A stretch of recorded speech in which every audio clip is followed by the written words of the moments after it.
কথা মহাপ্ৰলয়ৰ বাবে শুনিও ব্যৱস্থা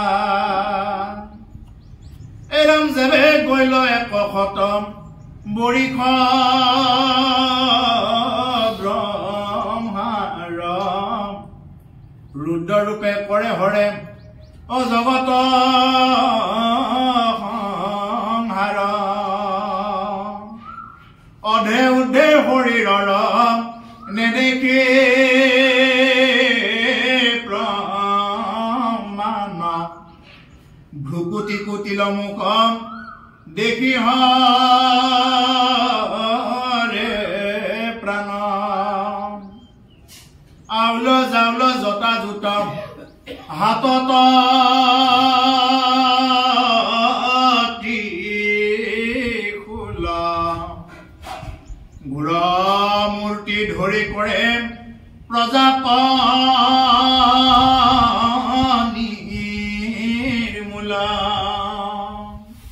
এতিয়া কলে মহাপ্ৰলয়ৰ বৰ্ণ এতিয়া আমাৰ প্ৰলয় আকৌ সদায় হৈ থাকে নিত্য নৈমিত্তিক প্ৰলয় হৈ থাকে এই নিত্য নৈমিত্তিক ভাৱে সদায় প্ৰলয় হৈ আছে কেনেকৈ প্ৰলয় হৈ আছে এতিয়া আমি ৰাতিপুৱাৰ সময়খিনি গুচি গল এতিয়াতো আৰু নাই আমাৰ দেহদৃষ্টিভাৱে প্ৰলয় হৈ আছে এতিয়া আমি শিশুকালটো কাৰোবাৰ কোলাত উঠি আছিলো এতিয়াতো আৰু শিশুকালটো নাপাওঁ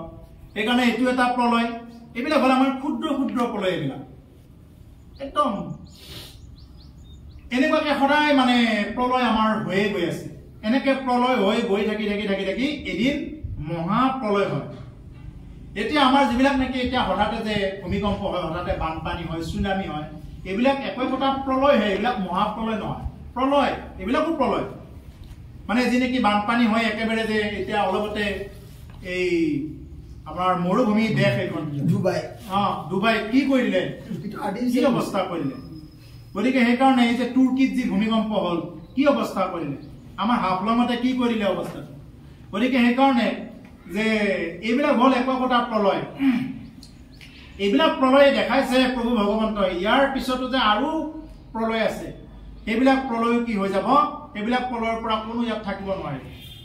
বহুত ভয় লগা এটা বৰ্ণনা কহিলো তোমাতো পৃথিৱীৰ অতিথি কথা হে পৰীক্ষিত হে ৰাজন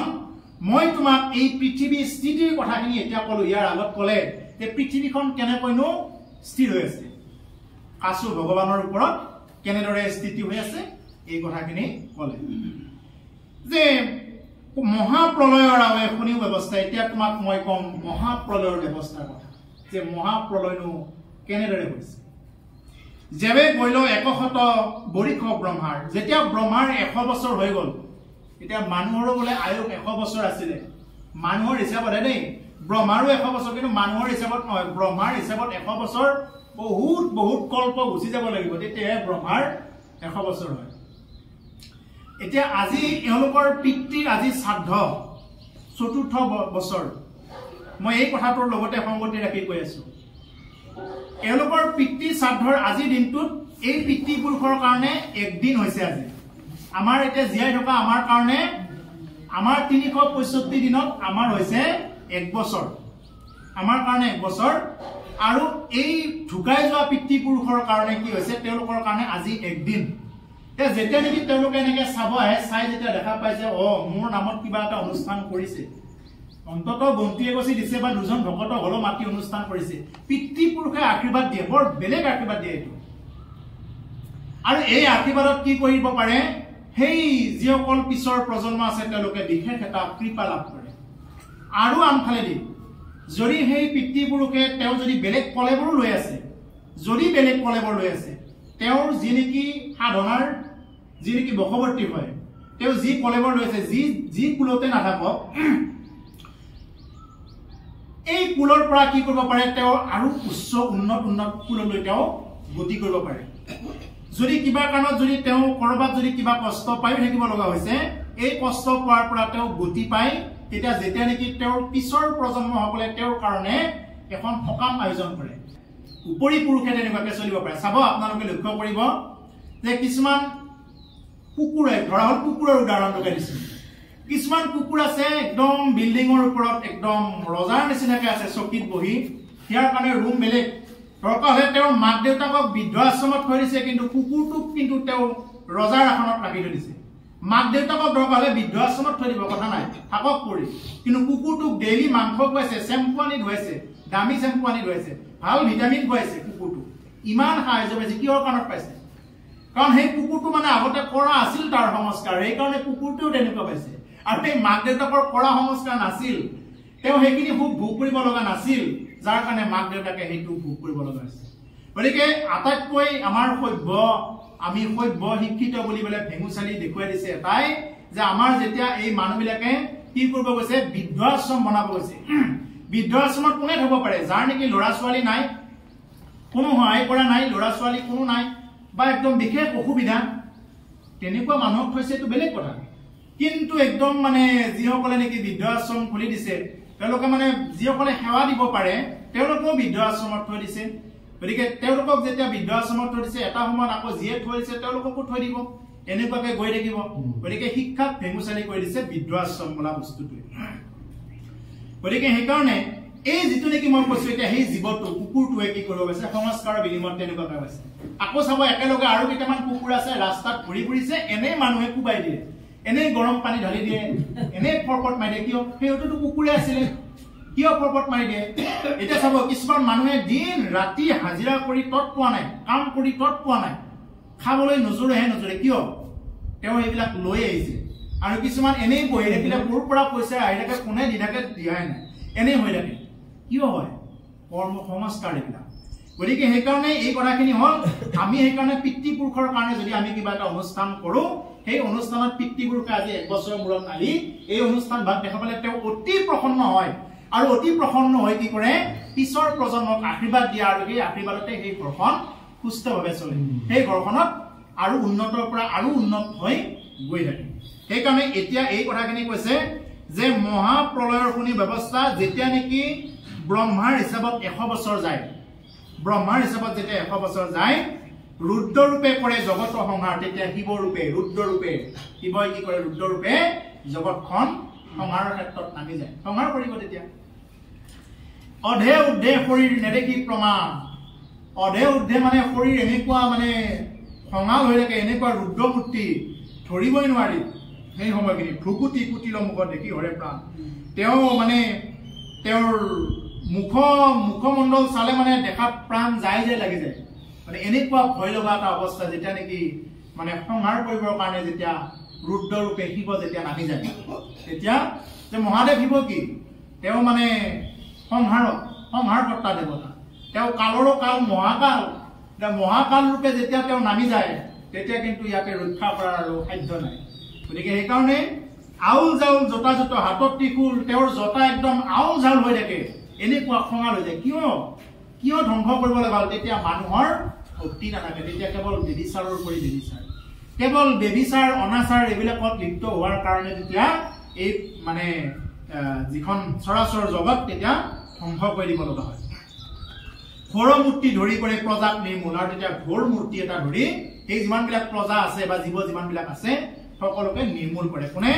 মহাদেৱ শিৱই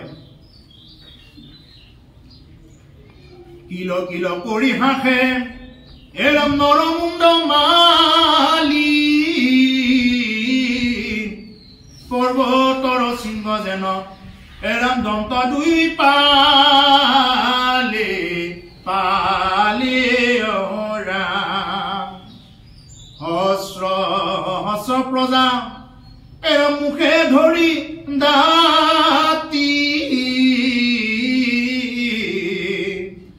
মৰমৰি মুণ্ড চোবা বন্ত দান্তে আতি আতি কিল কিল কৰি হাঁহে নৰমুণ্ড মালি তাৰপিছত পৰ্বতৰ সিংহ যেন দন্ত দুই পালি তেওঁৰ তেতিয়া মহাদেৱ শিৱৰ কি হৈ যায় যেতিয়া নেকি ৰুদ্ৰ মূৰ্তি ধৰে পৰ্বতৰ সিংহ যেনেকুৱাকে ওপৰত থাকে তেনেকুৱাকে তলে ওপৰে দাঁত দুই পাৰি দেখা যায় আৰু নৰমুণ্ডবিলাক চুবাই থাকে তেতিয়া নৰমুণ্ডবিলাক তেনেকুৱাকে এটা এটাকৈ চুবাই যায় সহস্ৰ সহস্ৰ প্ৰজা মুখে ধৰি দাঁতি এনেকুৱাকে সহস্ৰ সহস্ৰ প্ৰজা মানে সেই কৰাল দাঁতত লাগি থাকে তেনেকুৱাকে মোৰ মৰি মুণ্ড চুবা অন্তৰ আন্তে আতি মৰ মৰাই চুবাই থাকে তেতিয়া আমাৰ যেনেকুৱাকে পাপৰ মৰ মৰাই চুবাই থাকে নহয় পাপৰ বিলাক ঠিক তেনেকুৱাকে কি কৰে তেতিয়া এই সংহাৰ কৰিবৰ সময়ত শিৱ ৰূপে তেতিয়া এইবিলাক কি কৰে মানে তেনেকুৱাকে চুবাই থাকে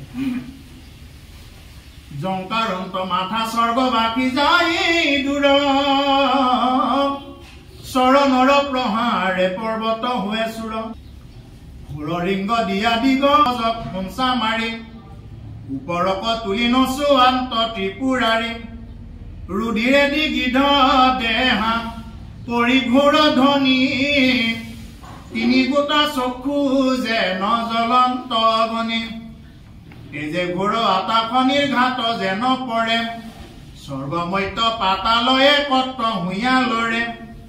জগত সংহাৰ কৰে পৰম বিক্ৰম অন্ত কৰো অন্ত কজমৰো মহাজম এহিমতে ৰুদ্ধে কৰিলন্ত প্ৰজাক্ষয় শুনা যেন মত আৱে মিলিল প্ৰজাৰ এতিয়া কি কৈ যাব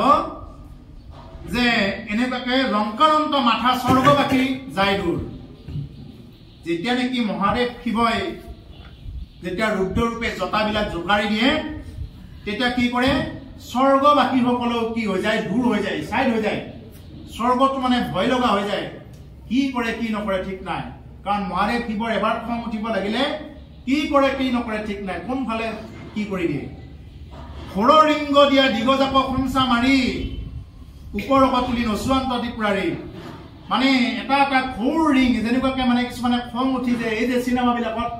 একদম খং উঠি যে কোচা মাৰি দিয়ে ঠিক তেনেকুৱাকে কি কৰে এটা ৰিং মাৰি পেলাই কি কৰে জীৱবিলাকক একফালৰ পৰা মহাদেৱ শিৱই সংহাৰ কৰি যায় ওপৰক তুলি নচুৱান্ত ত্ৰিপুৰাৰী ত্ৰিপুৰাৰী নাম পাইছে মহাদেৱ শিৱই কিয় নাম পাইছে ত্ৰিপুৰাবোৰক বধ কৰিছে ও ত্ৰিপুৰাক বধ কৰি আজি শিৱ জটাধাৰী ত্ৰিপুৰাৰী নাম পাইলা ও শিৱে দুখ দুখ ডম্বৰু বজাইলা আমাৰ নামৰ মাধৱে গাই নহয় ত্ৰিপুৰা অসুৰক বধ কৰি কি কৰিছিলে এই ত্ৰিপুৰাৰী নাম পাইছে সেইকাৰণে সেই ত্ৰিপুৰাৰী শিৱই কি কৰিছে একদম ৰুধিৰে দিগি ধ দেহা কৰি ঘোৰ ধ্বনি কেৱল দেহাত কেৱল ৰুধিৰ মানে তেজ আৰু তেজ তেওঁৰ গোটেই দেহাটো এইবিলাক জীৱ ভক্ষণ কৰোতে কৰোতে কেৱল তেজ আৰু তেজ সেইটো তাত তেওঁৰ বেলেগ এটা ৰূপ সেই ৰূপটো বৰ বেলেগ তিনি গোটা চকু যেন জ্বলন্ত অগ্নি তেওঁৰ তিনিটা চকু মহাদেৱ শিৱৰ তিনিটা চকু আজ্ঞা চকত কি কয় যে এইটো আজ্ঞা চকু এটা আমাৰ যে সৌ চকু বাও চকু আমাৰ দুইফালে দুটা চকু থাকে আৰু সেই মানে ইয়াতে কপালৰ যিটো চকু এই আজ্ঞা চক্ৰ কি কৰি থাকে মহাদেৱ শিৱৰ খোল খাই গৈছিলে সেইকাৰণে ঈশ্বৰৰ প্ৰথমজন বৈষ্ণৱ হ'ল মহাদেৱ শিৱ ঈশ্বৰৰ পৰম বৈষ্ণৱ আৰু সেইজন শিৱকো এতিয়া মানুহে শিৱৰাত্ৰি পূজা কৰে ভাং আগবঢ়াই ফুটা খাই শিৱক তেনেকুৱাকে শিৱৰ ভক্তখিনি অপমান কৰি আছে বেলেগ একো হোৱা নাই মহাদেৱ শিৱৰ তত্ত্বটো বুজি পোৱা নাই তেওঁলোকে যিসকলে নেকি খুটা আগবঢ়াই ভাং আগবঢ়াই শিৱৰাত্ৰি পূজা পালন কৰিছে এজন বৈষ্ণৱে ভাং খাই থাকে নেকি কোনখন হেৰিত লিখা আছে ক'ত লিখা আছে যে শিৱক তেনেকুৱাকে ভাং আগবঢ়াই দিব লাগে মহাদেৱ শিৱ ঈশ্বৰৰ পৰম বৈষ্ণৱ তেওঁৰ নাম ৰামেশ্বৰম তেওঁৰ ৰামকে ঈশ্বৰ বুলি ভাবি তেওঁ কি কৰে পূজা কৰে ৰামকে তেওঁ সদায় ৰাম নাম লৈ ভাল পায় শিৱই আৰু সেইজন মহাদেৱ শিৱৰ পূজাত শিৱৰাত্ৰি দিনা আমাৰ কেইটামানৰ গাৰ তত নাই কি খাব কি নাখাব গাৰ তত নাই আৰু কোনফালে গাটো খাব কি কৰিব কি খালে ভাল হয় শিৱ তেনেকুৱা নহয় শিৱৰ পৰা শিৱক অপমানহে কৰা হয় মহাদেৱ শিৱ সৃষ্টি ৰক্ষাৰ হেতু হলাহল বিষ পান কৰিছিল যেতিয়া দেৱতা আৰু অসুৰে সমুদ্ৰ মন্থন কৰিছিল বাসুকী নাগৰ মুখৰ পৰা হলাহল বিষ ওলাইছিল তেতিয়া সৃষ্টিত হাহাকাৰ লাগি গৈছিল কোনো এজন দেৱতাই সেই পান কৰা নাছিল হলাহল বিষ সৃষ্টিত হাহাকাৰ লাগি যাওঁতে দেৱাদিদেৱ মহাদেৱ শিৱই আহি সেইখিনি বিষ পান কৰি কি কৰিছিল কণ্ঠৰ মাজতেই তেওঁ আবদ্ধ কৰি ৰাখিছিল ভিতৰলৈ যাব দিয়া নাছিল যাৰ কাৰণে তেওঁ নীলকণ্ঠ নাম পাইছিল নীলকণ্ঠ নাম গতিকে সেইজন মহাদেৱ শিৱই সৃষ্টিৰ ৰক্ষাৰ কাৰণে হলাহল বিষ পান কৰি তেওঁ নীলকণ্ঠ নাম পাইছিল আৰু আজি আমাৰ কেইটামানে কি কলে যে শিৱৰাত্ৰি পূজাৰ দিনা মানে ভাঙৰ লাৰু দি ভূটা দি কোনোবাই শিৱৰাত্ৰি পূজা কৰে নেকি সেইদিনা শিৱৰ স্তোত্ৰ বহুত আছে যিটো নেকি ৰাৱণে এটা ৰচনা কৰিছে শিৱ স্তোত্ৰ ইমান সুন্দৰ শিৱ স্তোত্ৰ আছে কাৰোবাৰ মুখস্থ আছেনে কোনোবা শৈৱ এজনে মুখস্থ কৰিছেনে সেই শিৱ স্তোত্ৰটো শিৱৰ বহুত নাম প্ৰসংগ আছে এইবিলাক মুখস্থ কৰক এতিয়া আজি আমাৰ কেইটামানে এনেকুৱা কৰিছে ভাঙে খাই পগলা হলা হে মহাদেৱ ভাঙে খাই পগলা হলা এইবিলাক গীত উলিয়াই দিছে এইবিলাক চৰম অপমান কৰিছে শিৱ কোনদিনা ভাং খাই পগলা হৈছে শিৱ গতিকে শিৱক চৰম অপমান কৰিছে আৰু এটা গীত কিবা এটা উলিয়াই দিছিলে যে দিনে ৰাতি খাই ফুৰে ভাং আৰু ধতুৰা এনেকে গীত এটা গায় নহয় দিনে ৰাতি খাই ফুৰা ভাং এনেকুৱা গীত গায় বেয়া লগাগে এইটো যিটোৱে যিয়ে নেকি এই গীতটো উলিয়াইছে তেওঁ চৰম অপমান কৰিছে মহাদেৱ শিৱক মহাদেৱ শিৱ দিনে ৰাতি ভাং খাই আছিলে নেকি দিনে ৰাতি ভাং খাই থাকে নেকি মহাদেৱ শিৱ যিজন মহাদেৱ শিৱ ঈশ্বৰৰ গুণ নাম গাই পাৰাপাৰ নাপায় বৈষ্ণৱে কেতিয়াবা ভাং খাই থাকে দিনে ৰাতি ভাং খাই থাকে আৰু এনেকুৱা এটা গীত আমাৰ মানুহে আকোৱালি লোৱাটোৱে হৈছে চৰম মূৰ্খামি এনেকুৱা এটা গীত আকোৱালি ল'বই নালাগে এইবিলাক গীত নহয় মহাদেৱ শিৱৰ গীত কোনটো হ'ব লাগে এ জয় চন্দ্ৰশেখৰ জয় হিৰে জহতাধাৰী জয় জয় মহাদেৱ মুকুন্দ মুৰাৰী হে জয় জয় সদাশিৱ দেৱ ত্ৰিপুৰাৰী হে জয় জয় সদাশিৱ দেৱ ত্ৰিপুৰাৰী এ জয় চন্দ্ৰশেখৰ জয় হিৰে জহতাধাৰী জয় জয় মহাদেৱ মুকুন্দ মুৰাৰী হে এইটো গীত হ'ব লাগে এইটো গীত মানি ল'ব পাৰি যে এইটো গীতত কি আছে ঈশ্বৰ শিৱৰ বিভিন্ন তেওঁৰ কলেবৰৰ বৰ্ণনাবিলাক আছে এইটো মানি ল'ব পাৰি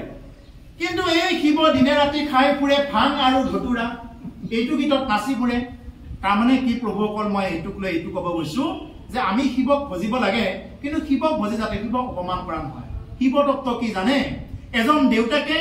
নিজে নাখায়ো নিজৰ ল'ৰাটোক যদি বোলে তেওঁ নিজে চিঙা চেণ্ডেল পিন্ধি আছে বোলে দে আমাৰ বাবাকে আনি দিওঁ জোতাযোৰ স্কুলৰ জোতাযোৰ নাই গতিকে মই আমাৰ বাবাটোকে ল'ৰা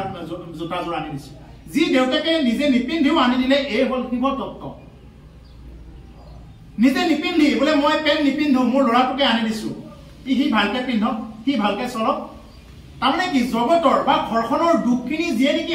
হজম কৰিব পাৰে যিজন দেউতাকে নিজৰ ঘৰখনৰ সমস্ত দুখ হজম কৰি পেলাই কি কৰিছে বোলে ঘৰখন সুখত থাকক মই দৰকাৰ হ'লে দুখত থাকো এই হ'ল শিৱ তত্ত্ব এগৰাকী মাতৃয়ে বোলে মোৰ যি হয় হওক আৰু গৰমত খাং ওলাই গ'লেও গ'ল আৰু মোৰ পৰিয়ালটোক ৰান্ধি বাঢ়ি খুৱাওঁ এইটো বোলে মোৰ কাপোৰখিনি দৰকাৰ হ'লে থাকক ইহঁতৰ কাপোৰখিনিকে ধুই দিওঁ এইটো যিয়ে নেকি ভাবিব পাৰে এইটোৱে হ'ল শিৱ তত্ত্ব এইটোৱে হ'ল শিৱ তত্ত্ব মানুহে এইবিলাক শিৱ তত্ত্ব বুজি নাচায় কি কৰে ডাইৰেক্ট শিৱক ভাঙুৰা সজাই দিছে শিৱ তেনেকুৱা ভাঙুৰা শিৱ তেনেকুৱা ধতুৰাৰ গুটিৰ পাগলা নহয় শিৱক আমি পৰম ঈশ্বৰ বুলি মানো কিন্তু সেইজন শিৱক তেনেকুৱাকে প্ৰচাৰ কৰাটো আমাৰ অতিকে দুৰ্ভাগ্য আৰু সেইজন শিৱক এতিয়া আজি আমাক ভাগৱতৰ ৩য় স্কন্ধৰ অনাদি পাতনত কৈছে সেইজন শিৱই যেতিয়া প্ৰলয় জলত যেতিয়া নেকি প্ৰলয় ৰূপ ধৰিব লগা হয় যেতিয়া নেকি প্ৰলয় মহাপ্ৰলয় যেতিয়া নেকি আহে তেতিয়া তেওঁ যেতিয়া ৰুদ্ৰ ৰূপ ধৰিব লগা হয় তেতিয়া তেওঁৰ ৰূপটো কৈছে যে পৰ্বতৰ শৃংগৰ দৰে দুটা দাঁত কৰাল গ্ৰাস ধৰি তেওঁ আহে কেউফালে নৰমুণ্ড একদম এফালৰ পৰা গ্ৰাস কৰি যায় যেতিয়া নেকি কি হৈ যায় প্ৰলয় আহে সেইকাৰণে সেইজন শিৱক আমি কোনো যাতে অপমান নকৰো আৰু মোৰ হিমাংশু নাথ নামৰ এটা ইউটিউব চেনেল আছে এই চেনেলৰ মাধ্যমেৰেও আমি সকলোকে এইটোকে অনুৰোধ জনাই যাওঁ যে যাতে কোনেও শিৱক তেনেকুৱাকে অপমান কৰিব নাযায় অন্ততঃ শিৱৰাত্ৰি পূজাৰ এটা পবিত্ৰ দিন তেনেকুৱা এটা দিনত কেতিয়াও এইজন শিৱক অপমান কৰিব নালাগে এতিয়া ক'লে যে সহস্ৰ সহস্ৰ প্ৰজা মুখে ধৰি দাঁতি মনমৰি মুণ্ড সুভাৱন্ত দান্তে আতি মোৰ মৰাই চবাই যায় কোনে মহাদেৱ শিৱ যেতিয়া নেকি ৰুদ্ৰ ৰূপ ধৰে জংকাৰত মাথা স্বৰ্গবাসী যায় দূৰ চৰণত প্ৰহাৰে পৰ্বত হৈ চুৰ মানে পৰ্বতবিলাক নিজে নিজে চৰণৰ প্ৰহাৰত চুৰ হৈ যায় ডাঙৰ ডাঙৰ ওখ ওখ পৰ্বতবিলাক শিৱৰ ভৰিৰ আঘাতত চূৰ্ণ হৈ যায় যেনেকৈ আমাৰ এই যে শুকান চপৰাবিলাক যদি আমাৰ ভৰিৰ তলত পৰি যায় সৰু সৰু চপৰাবিলাক চূৰ্ণ হৈ যায় ঠিক তেনেকুৱাকৈ ডাঙৰ ডাঙৰ পৰ্বতবিলাক যেতিয়া নেকি শিৱৰ যেতিয়া নেকি প্ৰলয় ৰূপ ধৰিব লগা হয় তেতিয়া তেওঁৰ চৰণৰ অকণমান আঁচ লগাৰ লগে লগে ধ্বংস হৈ যায় ঘোৰৰ ৰিংগ দিয়ে দিগজাকক খমচা মাৰি ওপৰক তুলি নচুৱান্ত ত্ৰিপুৰাৰী কি কৰে সমস্তকে কি কৰি থাকে নচুৱাই থাকে কোনে ত্ৰিপুৰাৰী মহাদেৱ শিৱই এৰাম ৰুধিৰে দিগিত দেহা পৰি ঘোৰ ধ্বনি তিনি গোটা চকু যেন জ্বলন্ত অগ্নি তেজে ঘোৰ এটা খনিৰ ঘাট যেন পৰে স্বৰ্গ মধ্য পাতালয়ে কত হুয়া আলৰে তেতিয়া কি হৈ যায় স্বৰ্গ মধ্য পাতাল তিনিখন একেলগে লৰ চৰ কৰিব আৰম্ভ কৰে হাহাকাৰ লাগি যায় হাহাকাৰ আৰু এই প্ৰলয় কথাবিলাক আজিকালি এটা অনুভৱ ল'বৰ কাৰণে আজিকালি এটা ব্যৱস্থা আছে মোবাইলত চাবচোন কেতিয়াবা এই প্ৰলয় কাহিনীবিলাক কেনেকৈ আহে এইবিলাক মোবাইলত দিয়া থাকে হেৰিবিলাক মানে কেনেকেনো প্ৰলয় আহে একফালৰ পৰা কি কৰাল গ্ৰাফত আহে এটা মানে আভাস এটা দিয়া থাকে সেই আভাসতকৈ কিন্তু আৰু বেছি হৈ যায় কিন্তু এটা থুলমূল আভাস পোৱা যায় ভয় লাগি যোৱা কোনেও ইয়াতে বাচি নাথাকে বাচি থকা টান হৈ পৰে ইমান প্ৰলয় জল আহি পৰে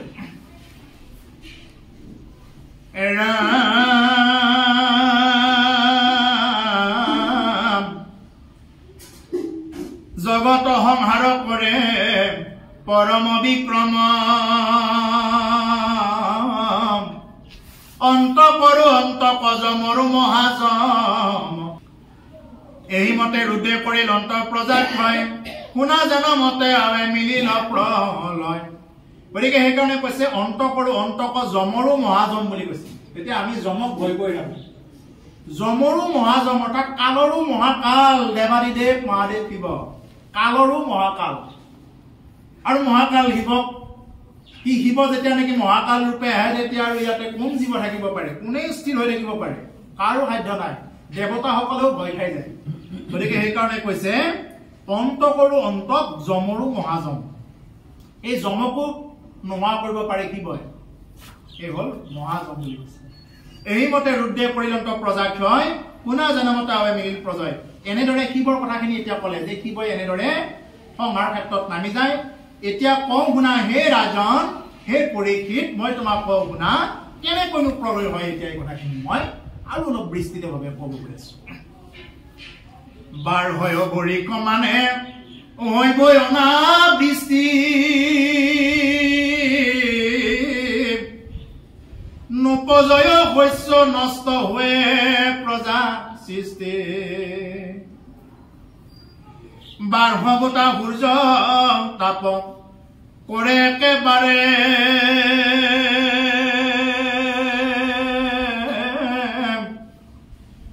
বহে সুখক বায়ু হৃদয় বিদাৰে সাগৰকো শুকিল সূৰ্যৰ ৰশ্মি জালে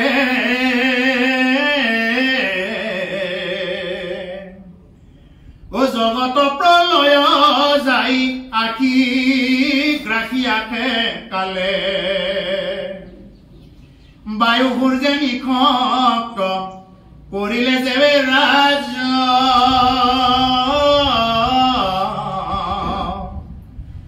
অনন্তৰ মুখৰ অগনি হুৱে বাজয় ভয় লগা বৰ্ণনা কি কলে বাৰ হয় বৰিষ মানে হৈব অনাবৃষ্টি কেতিয়াবা 12 মাহে বৰষুণে দি থাকিব আৰু কেতিয়াবা 12 মাহে ৰ'দে দি থাকিব কৰ মানে বৃদ্ধি হৈ গৈ থাকিব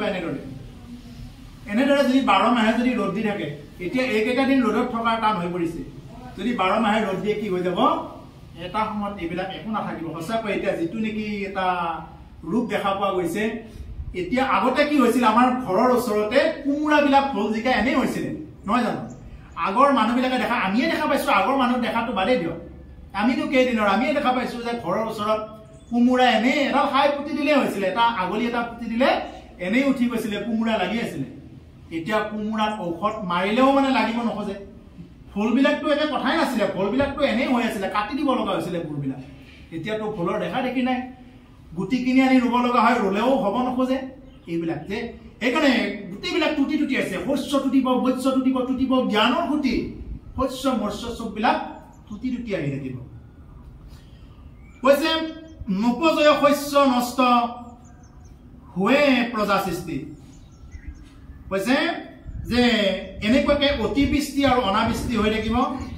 আৰু শস্য তেনেকুৱাকে নষ্ট হৈ যাব একো শস্য তেতিয়া নোহোৱা হৈ যাব যদি একেলগে বৰষুণি থাকে গোটাই যদি বাৰিষাই কৰি থাকে কি শস্য থাকিব ইয়াত গৈ কোনটা শস্য দেখা পাব ইয়াতে বা কোনোবা এটা থাকিলে যেতিয়া নেকি ৰ'দ দি পেলাই গোটাই পুৰি পেলাব এফালৰ পৰা কোনটা শস্য থাকিব গৈ নাথাকব বাৰহ গোটা সূৰ্য তাপ কৰে একেবাৰে একেলগে 12টা সূৰ্যৰ তাপ পৰিব একেলগে পৃথিৱী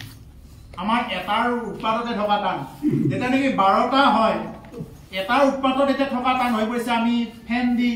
ফেন দিলেও কাম নকৰে মানে ইমান গৰম হাৱা মাৰে এটাৰ পৰা যদি কিবা অকণমান বাঢ়িও যায়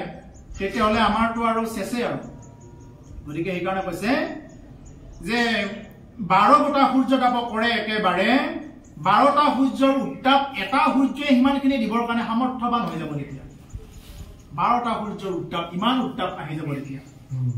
বহৱে সুখক বায়ু হৃদয় বিলাকে যিটো নেকি বায়ু আমি এতিয়া লৈ থকাৰ কাৰণে উপযুক্ত বায়ু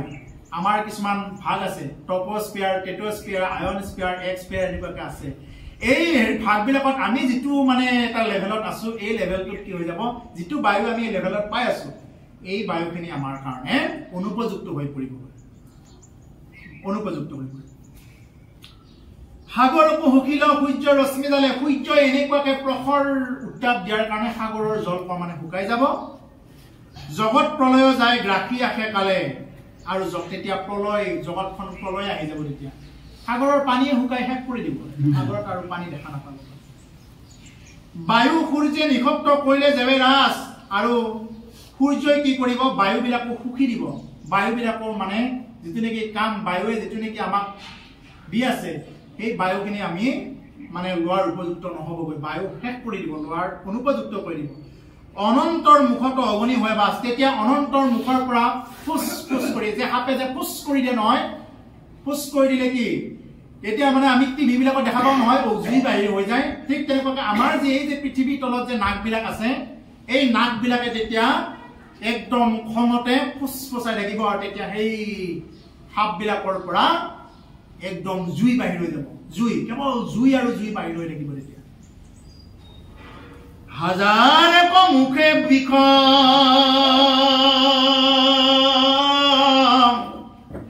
বনিবাজ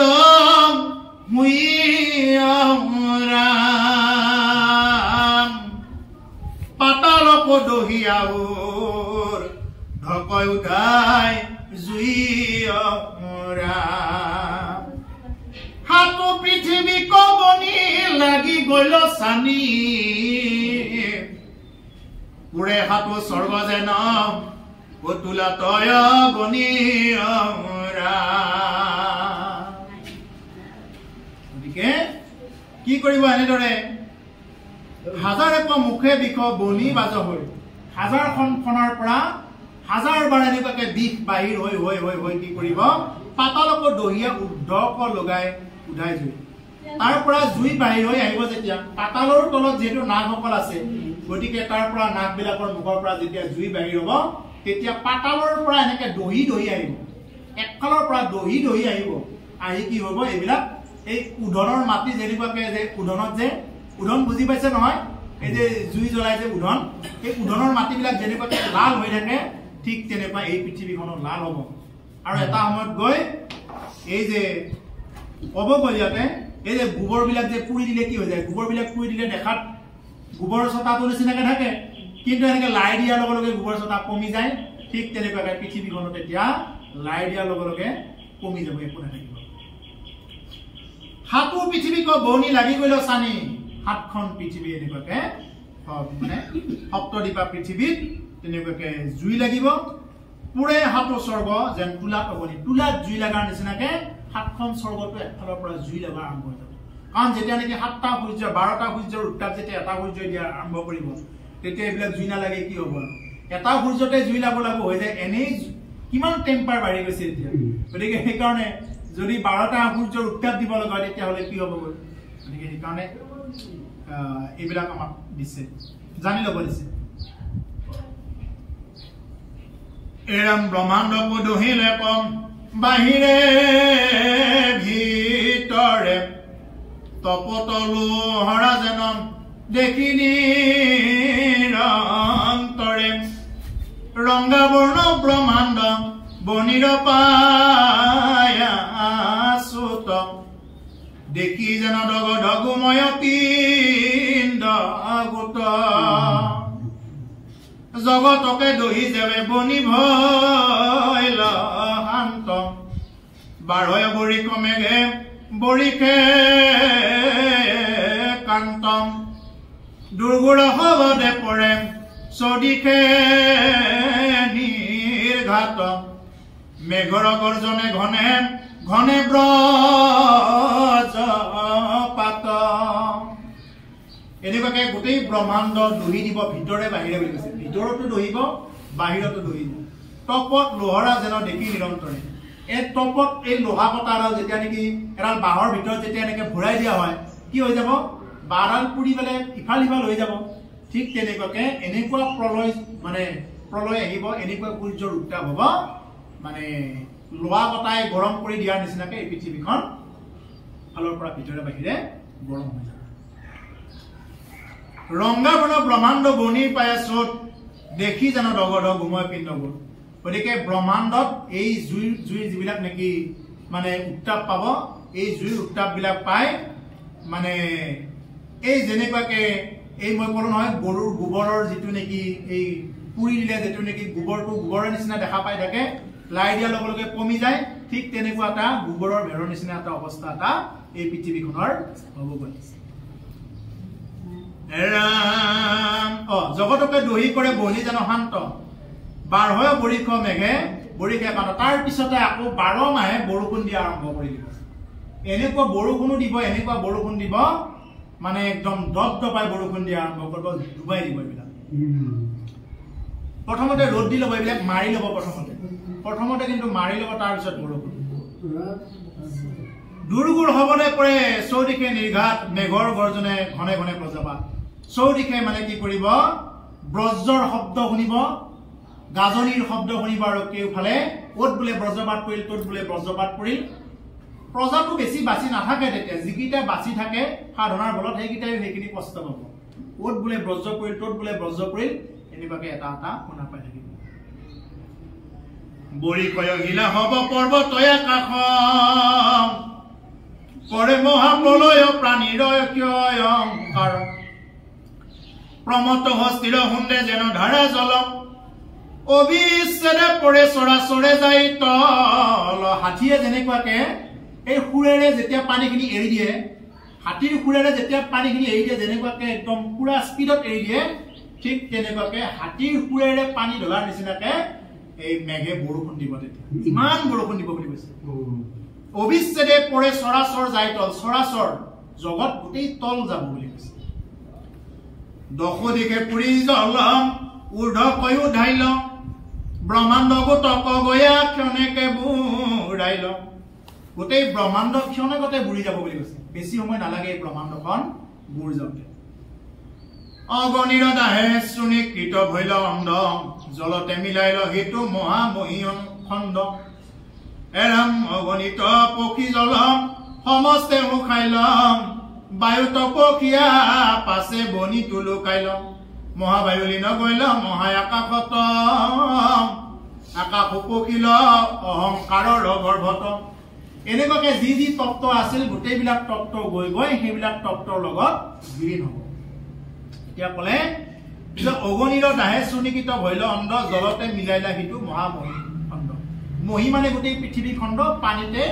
বিলীন হৈ যাব অগণিত পক্ষী জল সমস্ত শুকাই ল মানে কি কৰিব যে সমস্ত জল শুকাই যাব যেতিয়া নেকি মানে সূৰ্যৰ উত্তাপ আহিব তেতিয়া সমস্ত জল শুকাব বায়ুত পক্ষীয়া পাছে বনিও লুকাই ল আৰু এই বায়ু যেতিয়া নাকি মানে যাব বায়ুৰ ওচৰত যেতিয়া জুই লগ লাগিব তেতিয়া সেই জুইও কি হৈ যাব এটা সময়ত নোৱা হৈ যাব মহাবায়ু লীন কৰিলা মহা আকাশত আৰু সেই মহাবায়ুৰ যিটো তত্ত্ব আছে এই বায়ু তত্ত্ব আকাশৰ লগতে লীন হৈ যাব বুলি কৈছে আকাশো পখিল অহংকাৰৰ গৰ্ভত আৰু সেই আকাশখনো অহংকাৰৰ গৰ্ভত লীন হৈ যাব তাৰমানে আমাৰ কি হৈ যায় যে এই আকাশবিলাক বায়ুবিলাক এইবিলাক কি হৈ আছে ভগৱন্তৰ এটা এটা তত্ত্বৰ পৰা জড়িত হৈ আছে যেনেকুৱাকৈ আমাৰ এতিয়া কি হৈ আছে আমাৰ দেহটো পঞ্চভৌতিক এটা শৰীৰ এই পঞ্চভৌতিক শৰীৰত আমাৰ কি হৈছে আমাৰ সেই উপাদানবিলাকো কি হৈছে আমাৰ ইয়াতে কি হৈছে বায়ু আছে বায়ু থকাৰ কাৰণে আমি উশাহ লৈ থাকিব পাৰিছো পানী আছে কাৰণে আমাৰ জিভাৰে পানী ওলাই থাকে ইয়াতে পানীও আছে হাড়িৰ ভিতৰত পানী আছে জুই থকাৰ কাৰণে আমি খাই দিয়াৰ লগে লগে কি হৈ যায় খাই দিয়াৰ লগে লগে এইবিলাক হজম যায় তেজবিলাক যে গৰম হৈ থাকে কোনে জুই ধৰি দিছে আমাৰ দেহত গতিকে এই তত্ত্ববিলাক আমাৰ দেহতো আছে গতিকে এনেদৰে বায়ু আমাৰ দেহৰ ভিতৰতে আছে আমাৰ পৃথিৱীখনো আমাৰ দেহৰ ভিতৰত মানে মাটি আমাৰ দেহৰ তত্ত্বৰ লগতে জড়িত আৰু আকাশো আমাৰ আকাশ তত্ত্বৰ লগত মৰিলে তাৰমানে কি হৈ যায় প্ৰত্যেকটো বস্তুৰ লগত বিলীন হৈ যায় আমাৰ দেহাটো পঞ্চভৌতিক দেহা পঞ্চভূতৰ লগতে বিলীন হৈ যায় যেনেদৰে আমাৰ দেহাটো পঞ্চভূতৰ লগত বিলীন হৈ যায় এই পৃথিৱীখনো তেনেকুৱাকে বিলীন হৈ যায় আমাৰ দেহাটো পঞ্চভূতত বিলীন হ'ল আত্মাটো তেতিয়া কি হ'ব এতিয়া আত্মাটোৰ লগত আকৌ এটা কথা আত্মাটো যেতিয়া এতিয়া আত্মাটো কি হ'ব পাপ আৰু পুণ্য দুটা বস্তু লগত লৈ যাব যিহেতু একো লৈ যাবই নোৱাৰে এতিয়া পাপ আৰু পুণ্য বস্তুটো যেতিয়া লৈ যাব তেতিয়া যদি তেওঁ পাপ লৈ যাব লগা হয় তেওঁৰ লগে লগে তাৰ লিংগ দেহ বা জীৰ্ণ দেহ এটা প্ৰাপ্ত হয় কিন্তু ভাগৱতৰ ৩য় স্কন্ধৰ এতিয়া এই স্কন্ধটোতে আছে কপিল দেৱহতী সংবাদত এই কথাখিনি দিব এনেকুৱা এটা দেহা পোৱা যায় ভাগৱতৰ বৰ্ণনা মতে কপিল প্ৰভুৱে নিজে ঈশ্বৰৰ অংশ অৱতাৰ হৈ মানে মাকক দেৱহতীক এই কথাবিলাক কৈ আছে যে হে আই যদি মৃত্যু হয় সেই যদি পাপী হয় তেতিয়া কি হৈ যায় তেওঁ এটা লিংগ দেহ এটা প্ৰাপ্ত হয় এই লিংগ দেহাটো আমাৰ যিটো দেহা আছে এই দেহাটো এনেকুৱাকে লোৱা কটাত লগাই দিলে মৰিব এই দেহাটো কাটিলে এইটো দেহা মৰি যাব কিন্তু যিটো দেহা তাৰ পৰা প্ৰাপ্ত হ'ব এই দেহাটো গৰম পানীত ডুবাই দিলেও নমৰে অনুভৱে কৰিব এনেকুৱা দেহা এটা প্ৰাপ্ত হয় এইটোৱেই লিংগ দেহ বুলি কয় মানে সেইনেকুৱা এটা দেহ এটা প্ৰাপ্ত হয় দেহা এটা প্ৰাপ্ত হ'ব আত্মাটো এনে নাথাকে সেই দেহ এটা পায় যে আমাৰ পিতৃ মৰি গ'ল তেওঁৰ আত্মাটো এটা দেহ পালে আমাক কোনটো আত্মা আশীৰ্বাদ দিব নহয় এতিয়া কথাটো হ'ল কি যিটো দেহ প্ৰাপ্ত হ'ল এই দেহাটো তেওঁ ভোগ ভঞ্জিব লাগিব তেওঁ ভোগ ভঞ্জি যদি তেওঁ পাপাত্মা হয় তেতিয়াহ'লে তেওঁ যি নেকি ইয়াতে থাকি পেলাই যি কাম কৰিলে তাৰ সম্পূৰ্ণ এটা এটা হিচাপ হয় যেনেকুৱাকে মানুহে পাপ কৰিলে হিচাপ হয় পুণ্য কৰিলেও তেনেকুৱাকে হিচাপ হয় সেইকাৰণে ভয় খাব নালাগে যেনেকুৱাকে মানুহে পাপ কৰিলে এটা এটা পাপৰ হিচাপ থাকে পুণ্যৰো এটা এটা হিচাপ থাকে গতিকে যি পাপ কৰিলে সেই পাপত তেওঁ যমৰাজে বিভিন্ন প্ৰকাৰে দিয়ে তাৰ শাস্তি ইয়াতে দি থৈ দিছে বিধানবিলাক শুনিলে ভয় লগা বিচাই ডাকে মানে বিভিন্ন প্ৰকাৰৰ যিবিলাক জীৱ সেই জীয়াই থাকোঁতে যিবিলাক জীৱ মাৰি কাটি খাইছিল সেইবিলাক জীৱ এটা সময়ত তাৰো নাৰী ভুল উলিয়াই পেলাই খাব কিন্তু সি নমৰে নাৰী ভুল উলিয়াই খাব নমৰে যদি বেলেগ জীৱ গৰম তেলত ভাজি খাই ভাল পাইছিল ডুবাই তাৰো দেহাটো তেনেকুৱাকৈ গৰম তেলত ডুবাব কিন্তু নমৰে কৰি আটা পাৰি থাকিব কিন্তু নমৰে গতিকে সেইকাৰণে সেইবিলাক কথা ভয় লগা কথা দিয়া আছে গতিকে সেইকাৰণে ৩য় স্কন্ধৰ কপিল দেৱহতী সংবাদৰ কথাখিনি খুব গুৰুত্বপূৰ্ণ গতিকে ভয় লগা গতিকে সেই যিটো দেহা প্ৰাপ্ত হ'ল লিংগ দেহ সেই দেহাটোৰ পৰা তেওঁ কি কৰে যদি ইয়াতে এই পিছৰ প্ৰজন্ম হ'বলৈ যদি কোনোবাই এনেকুৱাকে তেওঁৰ কাৰণে তৰ্পণ কৰিছে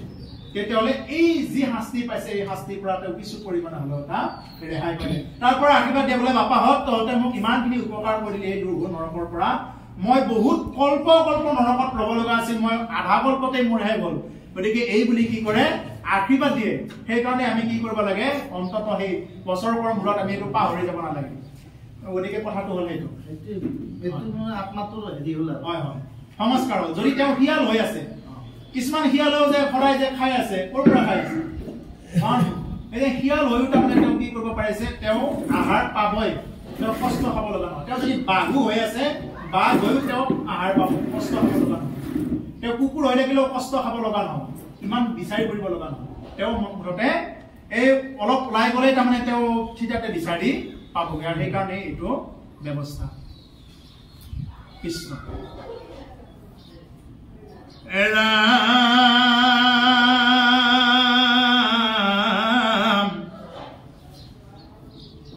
বৰি ক্ষয় হিলা হব পৰ্বত আকাশ, কৰে মহাপ্ৰলয় প্ৰাণীৰ ক্ষয় অংকাৰ,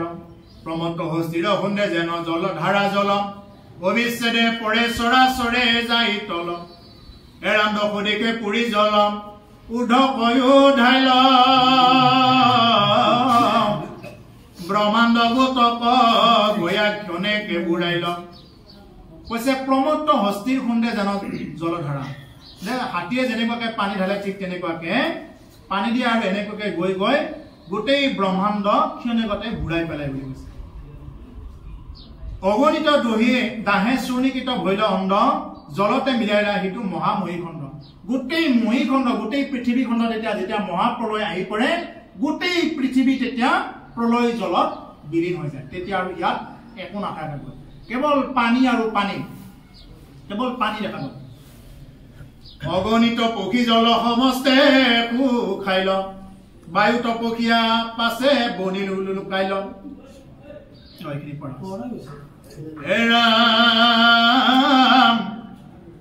নাহি জল নাহি থল নাহি কে আকাশ, নাহি মহাবায়ু চন্দ্ৰ সূৰ্যৰ প্ৰকাশ, নাহি উষ্ণ ঋতু নাহি ৰাত্ৰি দিন, সমস্ত সংসাৰ ঈশ্বৰতে গৈল লীন। আৰু যেতিয়া নেকি গোটেইবিলাক তত্ত্ব নিজৰ নিজৰ ঠাইত গুচি যাব, তেতিয়া কৈছে নাহি জল নাহি থল নাহিকে আকাশ, নে ইয়াতে জল থাকিব, নে ইয়াতে থল থাকিব, নে ইয়াতে আকাশ থাকিব, নে দিন থাকিব, নে ৰাতি থাকিব বুলি কৈছে, নে শীত থাকিব, নে উষ্ণ থাকিব, নে ঋতু থাকিব, সমস্ত সংসাৰ ঈশ্বৰতে গৈ ললিল। আৰু তেতিয়া যি নেকি ঈশ্বৰৰ পৰাই সৃষ্টি হৈছিল, প্ৰভু ভগৱন্তৰ ইচ্ছা কৰি তেওঁৰ শৰীৰৰ পৰা এইটো সৃষ্টি কৰাইছিলে, গতিকে সমস্ত তত্ত্ব গৈ ঈশ্বৰৰ তাত আকৌ পুনৰ বিলীন হৈ যাব, ইয়াত একো নাথাকে। এৰাম প্ৰকৃতিৰ ঈশ্বৰ পুৰুষ স্বতন্ত্ৰ, নাহি যিটো ব্ৰহ্মৰ বাহিৰে অভ্যন্তৰ, জগতৰে জীৱই উদৰতে দিয়া বাস, কেৱল ঈশ্বৰ কৃষ্ণ কৰন্ত প্ৰকাশ। গতিকে নাহিটো ব্ৰহ্মৰ বাহিৰ অভ্যন্তৰ, সেইকাৰণে সেই প্ৰভুসকল এতিয়া আমাক কৈছে ব্ৰহ্মৰ বাহিৰে আৰু দ্বিতীয়জন কোনো ইয়াতে সত্তা নাই। ব্ৰহ্মই কি কৰি থাকে, প্ৰত্যেককে ৰাখি থাকে, ব্ৰহ্মৰ বাহিৰে কোনেও নাথাকে। গতিকে ব্ৰহ্মই এই গোটেইবিলাক প্ৰকৃতিৰ গোটেইবিলাক সত্তাক নিজৰ উদৰত ৰাখি থাকে, আৰু যেতিয়া নেকি তেওঁৰ ইচ্ছা যাব তেতিয়া পুনৰ প্ৰকাশ কৰে। কৈছে কেৱলে কৃষ্ণ কৰন্ত প্ৰকাশ, কেৱল মাত্ৰ কৃষ্ণই প্ৰকাশ কৰে। আৰু চাইলেণ্ট আছে, এইখিনি পিছতে আমি সমাপ্ত কৰিম, আৰু বিশেষ আমনি নিদিওঁ, আৰু অলপ চাইলেণ্ট আছে। এৰা মনাদি ঈশ্বৰ যিটো ব্ৰহ্মনিৰঞ্জন,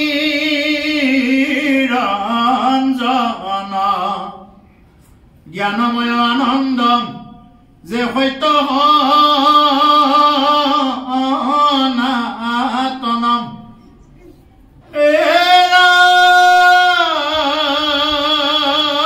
নয়ন কমল মুদে যুগনী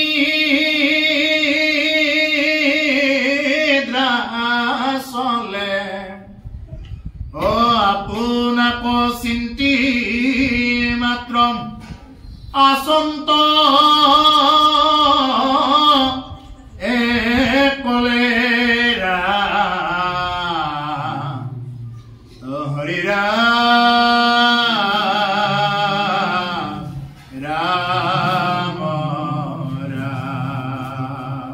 কৃষ্ণ। এতিয়া শেষত আমাক খুব গুৰুত্বপূৰ্ণ কথা কলে যে অনাদি ঈশ্বৰৰ যিটো ব্ৰহ্ম নিৰঞ্জন, অনাদি, অনাদি মানে কি, যাৰ আদি আৰু অন্ত নাই, যাক আদিও নাই অন্তও নাই। আপুনি মোৰ দৰে সাধাৰণ মানুহে এইবিলাক কথা আমি চিন্তা কৰাৰ বহুত উৰ্ধত। যাৰ আদি আৰু অন্ত নাই তেওঁকে কয় অনাদি, অনন্ত, হৰানন্দ, সনাতন এই বুলি কয়। স্বৰূপানন্দ, ব্ৰহ্মানন্দ চব তেওঁৱে হয়। ব্ৰহ্মানন্দ সুখ আৰু বেলেগে ল'ব নোৱাৰে, আমি নাপাওঁ, চব তেওঁৱে হয়। সেইকাৰণে জগতৰ গতি মতি পিতা মাতা সমস্ত তেওঁৱে হয়। সেইকাৰণে অৰ্জুনে কি বুলি কৈছে, তমেব মাতা স পিতা তমেব তমেব বন্ধু স সখা তমেব তমেব বিদ্রাং দ্রবিণং তমেব তমেব সর্বম মম দেব দেব। অৰ্জুনে নিজে সেইকাৰণে ঈশ্বৰ কৃষ্ণক এই বুলি জানি প্ৰাৰ্থনা কৰিছে যে হে প্ৰভু, তমেব মাতা, তুমি মোৰ মাতা, তুমি মোৰ পিতা, তমেব বন্ধু, তুমি মোৰ বন্ধু, তুমি মোৰ সখা, তুমি বিদ্যা বুদ্ধি সকলো জ্ঞান সকলো, মই যিবিলাক জানো বুলি ভাবি আছো মই জনাতকৈ তোমাৰ উদ্ধত। সেইকাৰণে যে হে প্ৰভু, যে তুমি মোক কি কৰিবা, তমেব সৰ্বম মম দেৱ দেৱ, তুমি মোক সকলো সময়তে কৃপা কৰি থাকিবা, মোৰ দেৱৰো দেৱতা হলা তুমি। তেতিয়া ভগৱন্ত কৃষ্ণ অৰ্জুনক কি বুলি কৈছিল, অৰ্জুন যিমানবিলাক জানো বুলি অহংকাৰ কৰি আছা, যিমানবিলাক জানো বুলি ভাবি আছা, সৰ্বধৰ্মান পৰিত্যাজ্য মাম একং শৰণং ব্ৰজ অহং ত্বং সৰ্ব পাপিভ্যো মুখ্যস্বামী মা শুচঃ। হে অৰ্জুন, তুমি যিবিলাক নেকি জানো বুলি ভাবি আছা, তুমি যিমানবিলাক ধনৰ গৰ্বত অহংকাৰত, বিদ্যাৰ অহংকাৰত, গান্ধীৱ ধনুৰ অহংকাৰত তুমি যিমানবিলাক আছা, চব বাদ দি তুমি মোৰ শৰণাপন্ন হোৱা, মই তোমাক সকলো অহংকাৰৰ পৰা ৰক্ষা কৰিম। এইবুলি ভগৱন্ত কৃষ্ণই অৰ্জুনক কৈছিলে। গতিকে সেইকাৰণে যে হে প্ৰভুসকল, আমি যদি ঈশ্বৰ কৃষ্ণৰ শৰণাপন্ন হ'ব পাৰো, তেতিয়াহ'লে ভগৱন্ত কৃষ্ণ সকলোকে ৰক্ষা কৰিব। শৰণ মানে আমি শৰণ লৈ থোৱা বস্তু নহয়, শৰণ লৈ গতি কৰিব লাগিব। আমি অমুকে লৈছে কাৰণে ময়ো লৈছো এইটো নহয়, শৰণ আমি ল'বই লাগে। শৰণ নল'লে বিনা গুৰু চৰণে ভকতি ৰকতি মুকুতি প্ৰভু নহয়, কেতিয়াও নহয়। সেইকাৰণে যি পন্থতে নহওক, যেনেকুৱাই নহওক, আমি যাতে শৰণ ল'ব পাৰো, কাৰণ শৰণ বিনা মনুষ্য জীৱনটো সাৰ্থক নহয়। সেইকাৰণে উপযুক্ত গুৰুৰ ওচৰত যাতে শৰণ মানে শৰীৰত ভ্ৰমণ কৰা, নহওক আনন্দ, এইবিলাক ব্যাখ্যা আৰু বহুত দীঘলৈ যায়। গতিকে সেইকাৰণে আমি যাতে থূৰতে কৈ থৈ দিছো, যাতে আমাৰ এই শৰীৰটো অস্থায়ী বুলি ভাবি আমি যাতে শৰণ ল'ব পাৰো। জানময় আনন্দ যে সত্য সনাতন, সেইকাৰণে কৈছে যে তেওঁৱেই হ'ল আনন্দ ব্ৰহ্ম, তেওঁৱেই হ'ল সত্য আৰু সনাতন, তেওঁৱেই আগতেও আছিল, বৰ্তমানো আছে, প্ৰলয়ৰ পিছতো তেওঁ তাতে আকাশ চব জল চব তেওঁ তাতে মিলি গৈ থাকে। নয়ন কমল মুদি যুগ নিদ্ৰা চলে। সেইকাৰণে অনন্ত নাগৰ ওপৰত এখন ফটো পাই নহয় প্ৰভু ভগৱন্তৰ, যুগ নিদ্ৰাৰ চলে। তেওঁ তাৰমানে টোপনি যোৱাৰ নিচিনাকে একদম যুগ নিদ্ৰাৰ চলেৰে তেওঁ অনন্ত নাগৰ ওপৰত তেওঁ শয়ন কৰি থাকে। আৰু যেতিয়া তেওঁ ইচ্ছা যায় তেতিয়া পুনৰ সৃষ্টি কৰে। আপোনাক চিন্তি মাত্ৰ আচন্ত অকলে। আৰু তেতিয়া এই সমস্ত বিলাক যেতিয়া নোহোৱা হৈ যায়, তেতিয়া নিজকে নিজে চিন্তা কৰি অকলে তেনেকুৱাকে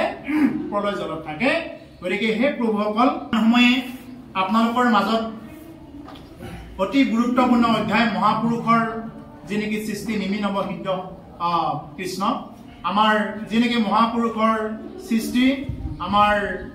অনাদি পাতন, এই অনাদি পাতনৰ কথা অতি গুৰুত্বপূৰ্ণ, অতি সাৰ। এই অনাদি পাতনৰ কথা